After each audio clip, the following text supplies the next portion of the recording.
So I invite you to just relax in your chairs and just take a breath. As you breathe in, knowing your oneness with God, knowing and affirming that you are love, that you are all a part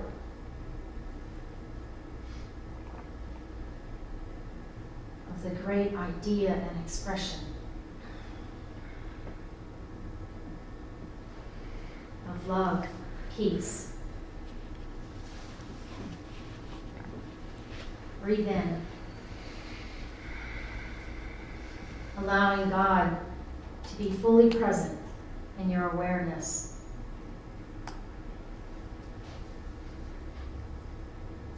Allowing Spirit to envelop your heart.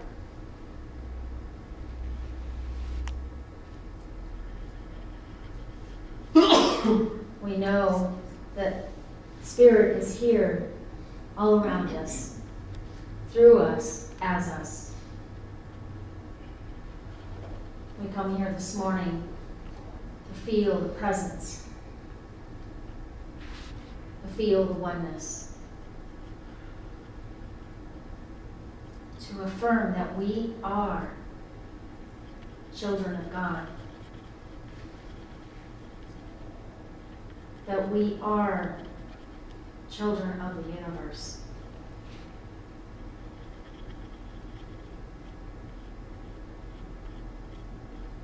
That we are here to create the life that we want to live.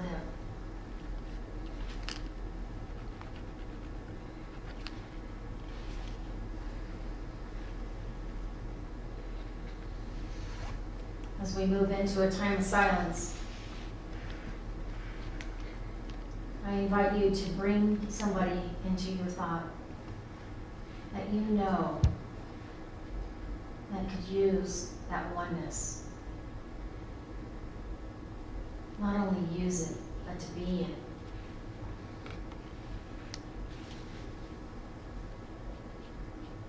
To be a part of the ocean.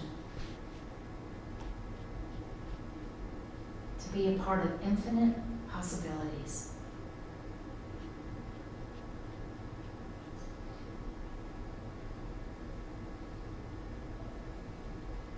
We move into the silence knowing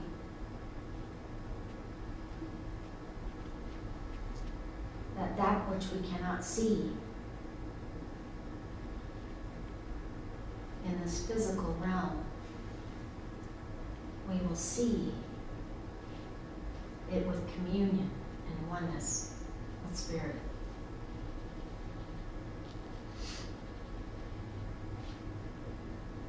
We settle into that by honoring the silence.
Jesus came so that we may have a better life.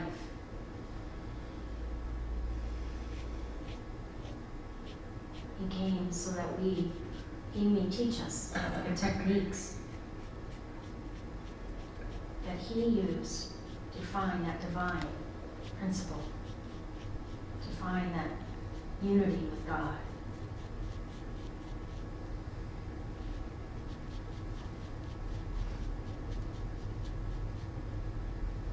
And that unity of God is what we are here to express.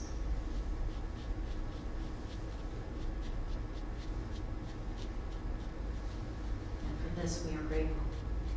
And so it is. Amen. Amen. Good morning. Good morning. Can you hear me okay? Yes. Thank you. I like that. So it's an honor to be here with you this morning. I'm so grateful that I continue to be asked to come and share with your spiritual community. When I got the email from Cindy letting me know that your focus this month, or I'm not quite sure how long, I think in the first quarter, is going to be on the book Discover the Power Within You by Eric Butterworth, I got all excited. I was all excited, and then all of a sudden I got very fearful. I thought, oh, what is that about? Right? I got excited because I remember that this was one of the first books that I studied when I got into Unity, when I was introduced to Unity. Actually, not introduced, but when I started to take the classes. And it was then and through Eric Butterworth has this great way of saying that Discover the Power Within You is all about Jesus' teachings. And that his teachings are here to show us how to apply them in our lives. That they're the spiritual principles about how he was able to walk in that higher consciousness with God. And I learned that. I remember I didn't have such a good experience with the Bible when growing up. I didn't understand it. I think that's why I didn't have a good experience of it. I was being told, this is what you need to hear, this is what you need to think, this is what you need to say. This is when you need to pray, this is when you need to kneel, this is when you need to ask for forgiveness. And so when I read this, he helped me understand it differently. For the first time, I felt like I was listening and walking with Jesus, the man, as he walked his journey. I don't know that I really understood the Christ consciousness that he had at that time, but I could feel what I felt like. I felt like as if I were at home. Can any of you identify with that? You ever find a book that you're so excited about, and you start reading it, and you go, oh my goodness, I have to share this with the whole world, and you get all that excitement, right? That's what I was excited about. I'm like, oh my God, this is a cool book. And then I thought, please tell me I don't have to do on every chapter. I'm supposed to talk about the whole thing. Because truly, you can make a talk out of each chapter easily. Do you agree? Done. And she said, Cindy said, no, don't worry about it. She says, just talk about what comes to you. And I said, okay. But here's about the fear. And this is where I think that we can all identify with that, is that how do I express that of which I received from this book to you without looking like a fool? Can you understand if I express what he talks about in this book to you? Will you be able to understand it? Anybody feel like that ever? You get so excited about something. You have something in your life right now, today, in your life, you're so excited about something and you want to relay that to somebody else, and then you get all stuck in your personality. Well, I'm hoping this morning my personality wins me over. I just got to I'm kidding. Actually, I'm not. I'm not. Part of that is true. I'm like, wait a minute, how did I get to I went to chapter 10 all of them. I'm like, wow, okay, maybe I'm supposed to go there today. But the one that called to me, actually the whole book called to me, but the Beatitudes. And Eric Butterworth, when I was rereading the chapters, I'm like, oh, I can talk about this. Oh, I can talk about that. Because we write these descriptions and we write our talk titles months in advance. And then at some point you're supposed to start writing that talk. And I was rereading it, I'm like, oh, I want to change the title of the talk. I want to write on something else, and I thought, no, talk about what came to you then. And so the Beatitudes, Beatitude, I love how he puts it in the book, and it's Beatitude. It's like, have tude, man. Have attitude about who you are here to be, right? And so the one that came to me was, blessed are the pure in heart, for they shall see God. And pure in heart, when I was growing up, the pure in heart part meant that you had to be 100% perfect, and that there was only a chosen few that were going to get through the pearly gates. Pure in heart meant that you had to not be human, that you had to be from a different species altogether, I think. It almost had to be alien, right? That I really was told. Do you agree? Has anybody ever told you that? Oh, yeah. That in order to be pure in heart, that you can't make any mistakes at all. So how many of you out here have spent your whole life trying to be perfect? Oh, thank you for not letting me be the only one. Part of life. Could go for part. Okay, part. Part. Okay. Part of a whole. Speaking We talked about that. Speaking of that, talking about being a part of a whole, right?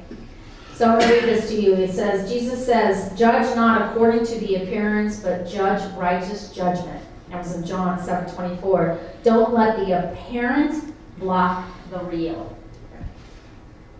Don't let outer circumstances block what the real truth is within you. So many times in our lives that we see these outside things that are blocking us from seeing the truth of who you are. We let chaos, we let dysfunction, we let somebody else's point of view dictate to us the truth. And we don't take the time, as Jesus did, and go within and find that solitude and that oneness with God. I like the word God because it makes sense to me. I like that he uses it because it makes sense to him. But he's very clear in this book in the early on chapters that God is what you make it to be. We're all these different religions, we're all trying to get to the same place, and that's peace, aren't we? We're all trying to find love in our life. We're trying to find that prosperity. And we think that outside world is how we're going to get that. Until we don't. Until we decide that we need to do some inner work to get to that next place. That perhaps maybe that nice house, that nice car, that good job isn't going to bring us happiness. He writes on here, he says, what the eyes report is determined by what the mind believes. In unity, one of our principles is what you think is what you believe, right? It's what you think is what will produce after its kind. There's a saying that I heard early on. I'm in recovery. It'll be 23 years in March, and they said, if you continue to do what you always did, you will continue to get what you always got. And when I came into when I went into a 12-step program, I then was able to figure out a different way. It talks about it right here. It says, blessed are those that are pure in heart, for they shall see God. I wanted a different way of life. So I ask you today, right now, is there something in your life right now that you want to change and you want to be and do something differently? Is there something that you could use this attitude, this attitude, this tude, I'm going to call it the tude. You can use this tude, no, I don't like that. You can use this attitude to change your thinking, to change your process. And if you did that, would your life benefit, and would the lives of others around you benefit from it? How many would that happen to? Yes? How many of you are willing to do the work? Oh, God bless you. Do you ever find in the time where you just look at it and you go, no, I don't want to do this right now. I've done this before. I've done this type of work before, and it causes me great grief. It causes me pain. I cry. I don't want to cry because it makes me tired. And we let the outside appearances block us to find that inward love. Why do we do that? Why do you think we do that? Are we afraid? What do you think we're afraid of? Defeat. To what? Defeat. Change. Defeat. Did you say defeat? Change. Success. Yes, absolutely. Because then it would be. Then what it would be? Norman Vincent Peale says that he had a writing that always stuck with me. I think it was Norman Vincent Peale. I could be wrong. I always look with the end in mind. What is it? Absolutely. What is it that I want to receive? So what are my actions today with the end in mind? What is it that I want to receive at the end result of this? So if you want, let's say you want to get a new home. What is the end result? What is that home going to bring for you? And what are you willing to do to get it? Many of us live in this fantasy world. I call it fantasy because we always dream, but we're never putting the action. We're never doing anything. We're not taking the steps to make it happen. Have you ever had that in your life? Do you have it today in your life? Or there's something that you want, whether it's, I want to lose 20 pounds, it's a new year, because you know we all have New Year's resolutions, right? I want to lose 20 pounds, I want to fall in love, I want to get a new house. But are we willing to take the steps to do it? It's and here it says that our thought requires discipline. And it says, to lift up your eyes means to turn from the part to the whole. So you're not a part. Don't make yourself seem separate than the whole, but to remember that you are from the whole. And from the faculty projection to the image being projected, from which the incorrect addition to the mathematical principle. That was a mouthful. But what it's saying, basically is that don't consider yourself separate, but consider yourself whole, that you are one with that house, perhaps, that you want to get. My understanding is this community wants to have their own standing building. Is that correct? So what are we doing? What's that vision that we're holding? What's the end in mind? Boy, I can see it for you. I see Lynette standing up there doing her deal, right? And I can see all of you being a part of it. I can see you painting the walls to make it the colors that you want it to be. Decorating it the way that you want to be. No longer having to put the books away in the back, but yet put them in a cabinet, right? I see that with you, right? So we see that vision and we see that end in mind. But we must become pure at heart to get there. Become childlike. Become one with spirit. Don't consider yourselves separate, but whole. That you are already a part of that vision. That you are already there. That now you get to take the steps to do it. It says, when you are pure in heart, when you are unalterably convinced that there is only one presence and one power, God the good, the omnipotent, then you see God everywhere. You see good everywhere. However, you are seeing things not as they are, but as you are. Do you know what he means by that? Oops, excuse me. He means that when you start seeing good, that means you are seeing you. Does that make sense? So how do we get there? How do we always see good? You ever catch yourself driving and somebody decides that they're not going to be patient enough to wait for you to back up? Let's say you're in the parking lot of the grocery store, and you're backing out, and you're taking your time, and you're being very cautious, and all of a sudden the car just whips through, and all of a sudden your brain goes, "Really?" Right? Are you thinking yourself as one with that person, or are you thinking yourself separate as that person? Because it's not only just really, it's really, did you just not see me here? As to say you were separate. Rather than look at that person and go, that's interesting. But seeing, sight unseen. For me, sight unseen means that I have sight for that of which I feel within my heart. In your hearts today, Is there something that you could see differently? Is there a situation in your life today that is causing you angst? That if you just took a moment and didn't consider yourself separate, but you considered yourself as one with that individual, would you see them differently? I think that's what Jesus was talking about when he talked about the pure in heart. It says, he refused to settle for the belief in a partial man or sin or weakness of affliction. From God consciousness, he saw the whole man within the part, and seeing was the key to his healing power. You see the whole person. And there are times in our lives where we don't see that. Would you agree that we don't see the whole in somebody else? We see their defect, or we see their lesser than, or we see what's wrong and not what's right. In my other profession, other than ministry, I'm in sales. I always have to see what's right, right? In order to make a sale, I've got to show you what's right with my program, right? But in order to get to see what's right, I have to move away the clutter.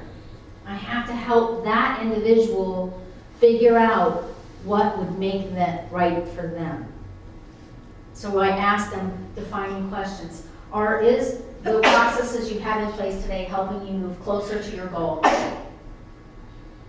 Are the people in your life supporting you and loving, or I can't say that to them. Well, if I said that, I don't know what would happen. But are they loving you in a way that's supporting you to move to your next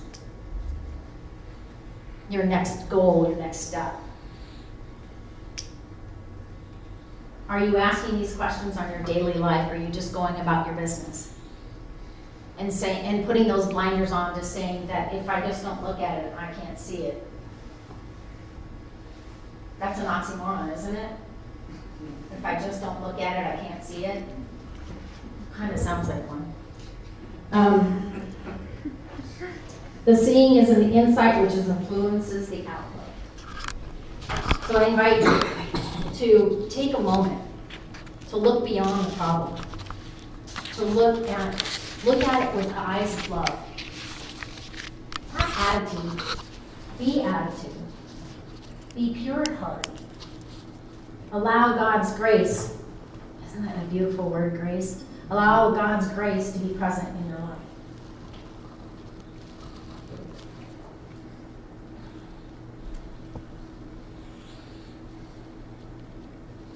You remember Mahatma Gandhi says, if you want to see change in the world, you must be the change.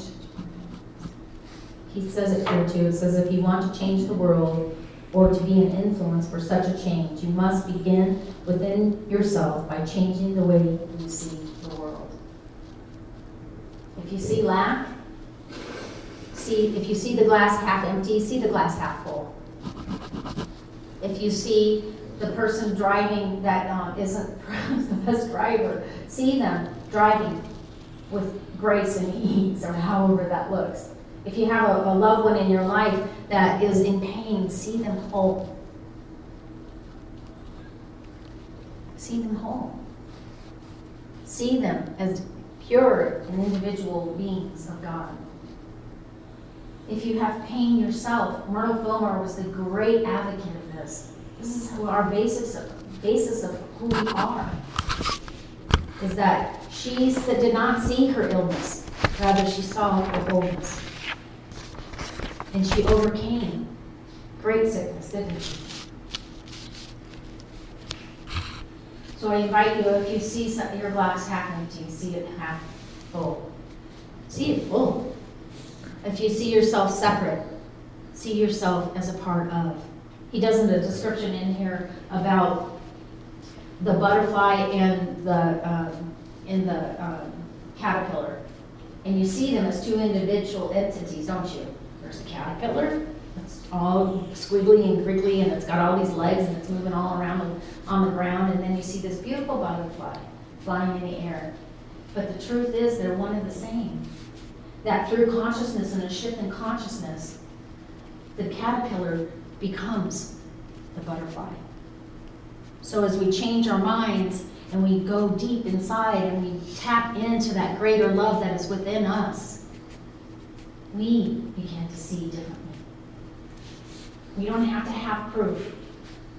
We don't have to have physical, tangible proof.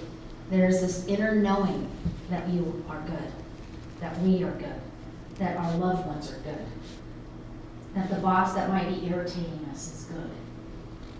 Whatever that is, we can see good. So if I have nothing, I wanted to share this affirmation that he writes. I love that too, that after each beatitude he has an affirmation of how he would like for you to transform your thinking. And he says, I see the world not as it is, but as I am. And I am in spiritual unity with God. So I'd like for you to repeat that after me, okay? I see the world. I see the world. Not as it is. Not as it is. But as I am. But as I am. And I am in spiritual unity with God. And I am in spiritual unity